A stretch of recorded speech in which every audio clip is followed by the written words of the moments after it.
Pessoal, agora nós vamos falar a respeito de um documentário que trata sobre o ciclo do lixo em Patos de Minas e foi lançado recentemente por alunos de jornalismo do Unipam. Por isso eu estou aqui com um dos idealizadores desse projeto, Gustavo Rubim. Seja bem-vindo de volta ao Conexão Unipam, Gustavo. Obrigado, Larissa. É um prazer estar aqui de novo com você. Prazer é todo meu, principalmente para a gente falar de uma superprodução que vocês fizeram aí, né? O documentário chamado O Ciclo. Eu quero que você conta para a gente de onde que surgiu a necessidade, a ideia de desenvolver esse produto. Bom, a ideia surgiu do nosso integrante, o Gustavo Oliveira, que queria fazer um documentário, né, e que esse documentário fosse sobre o lixo, o ciclo do lixo em Patos de Minas. E o nosso outro integrante, o Gustavo Galvão, também abraçou a ideia e fomos para a rua gravar. São 3 Gustavos aí, né, por trás, aí nos bastidores desse documentário. E é um trabalho de conclusão de curso do jornalismo, né? Como que vocês conseguiram conduzir aí toda essa gravação do documentário, né? Foram 2 produtos, um de 24 minutos e outro de 2 horas. Conta um pouquinho desses bastidores, por favor. Bom, foi complicado pelo pouco tempo, né? A gente teve que fazer de gravação mesmo, a gente teve ali 2 meses. Fora a monografia, que dá o maior trabalho, né, que é a parte escrita, mas dividimos bem, conseguimos pegar um intensivo, né, então passar o dia inteiro na rua, conversar com pessoas.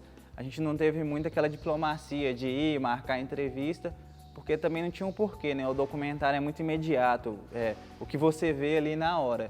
Então a gente buscou fazer dessa forma.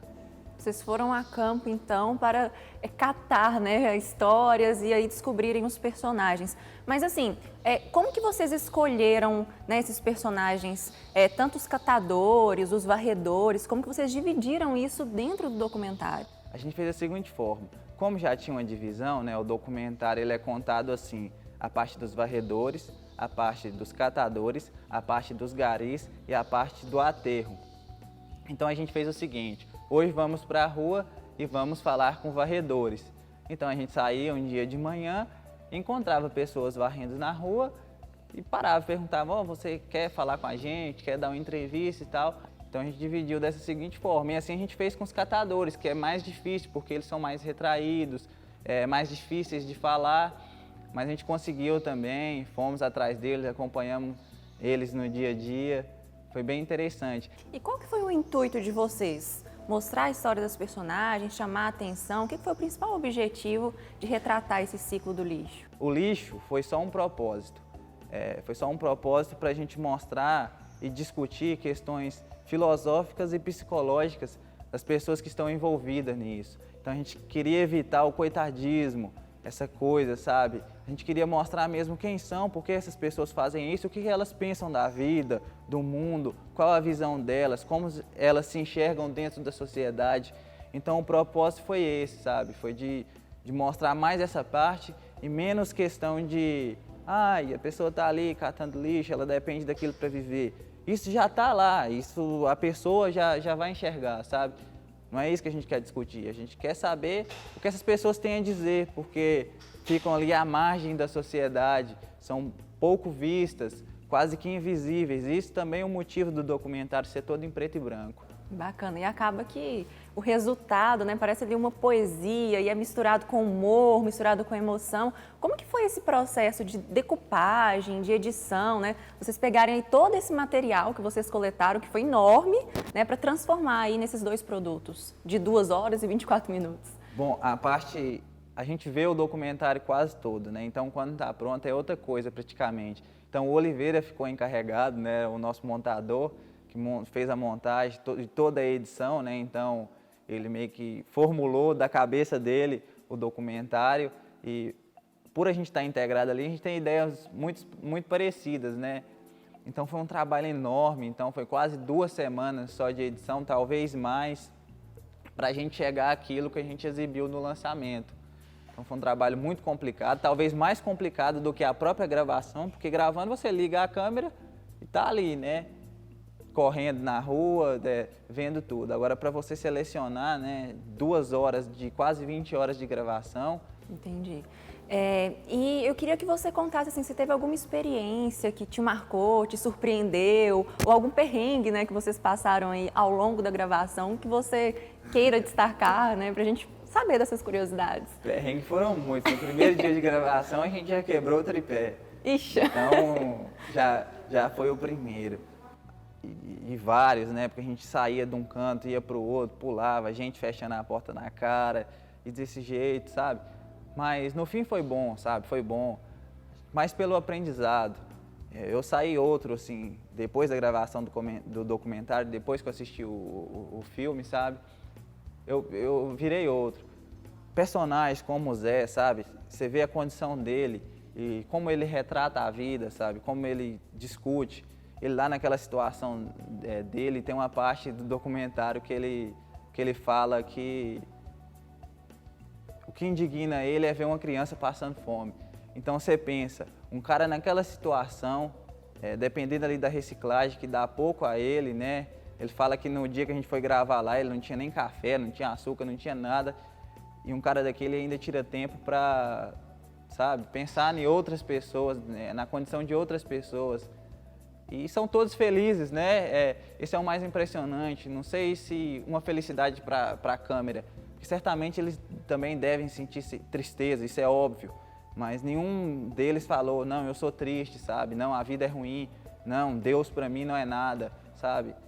Então, mesmo incluído ali em toda aquela situação, você vê uma chama de esperança ainda. Isso é muito bacana, né? Fica bem nítido no material que vocês prepararam. E não foi só isso, né? Vocês fizeram aí o documentário O Ciclo, mas também fizeram podcast, site, Instagram, Facebook, fizeram uma narrativa mesmo transmídia. Como que vocês dividiram aí o conteúdo para cada mídia? O que o público pode esperar?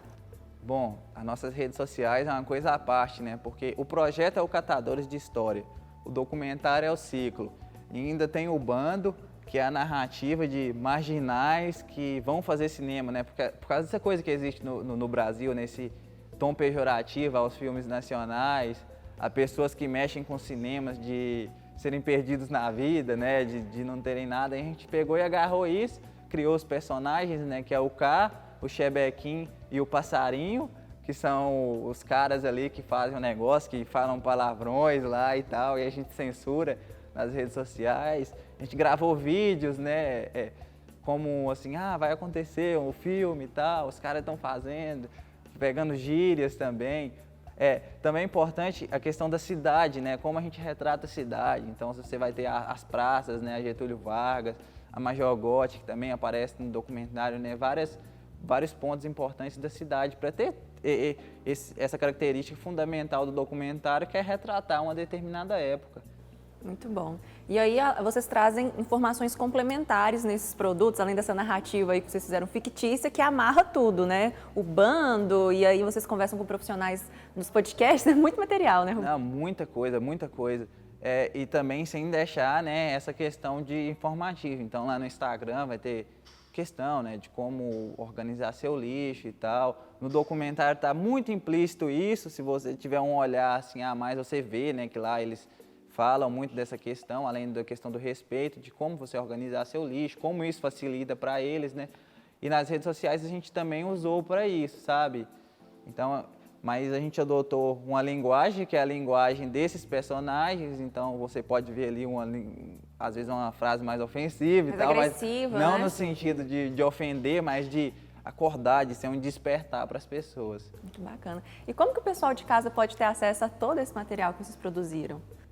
Bom, você pode entrar lá no nosso site, né, catadoresdehistoria.com.br. Você tem as nossas redes sociais, também tem o YouTube, onde você vê ainda os teasers. Depois a gente vai divulgar, né, para vocês poderem ter um livre acesso com o documentário, porque a gente precisa agora pelo menos pagar as nossas dívidas, monetizar, né? Então, né, esse tentar produto, né? exibir, né, para escolas, para empresas que se interessarem, né, ainda em abraçar o nosso projeto. Muito bom. Ô, Gustavo, muito obrigada pela sua participação. Eu adorei, vocês estão de parabéns aí por esse projeto. Bom, Larissa, obrigado. Espero que todos aí tenham a oportunidade e vejam o nosso documentário assim que ele estiver disponível no YouTube, e que se modifiquem internamente após ver, né, e que mudem a sua relação com o lixo, né, que é o mais importante. Legal, é isso que a gente espera mesmo. Ó, galera, espero que vocês tenham gostado então do nosso papo. Acessem aí, né, os contatos, o site, redes sociais e tudo mais. Nós vamos agora para o intervalo bem rápido, mas continuem de olho porque já já eu volto com mais.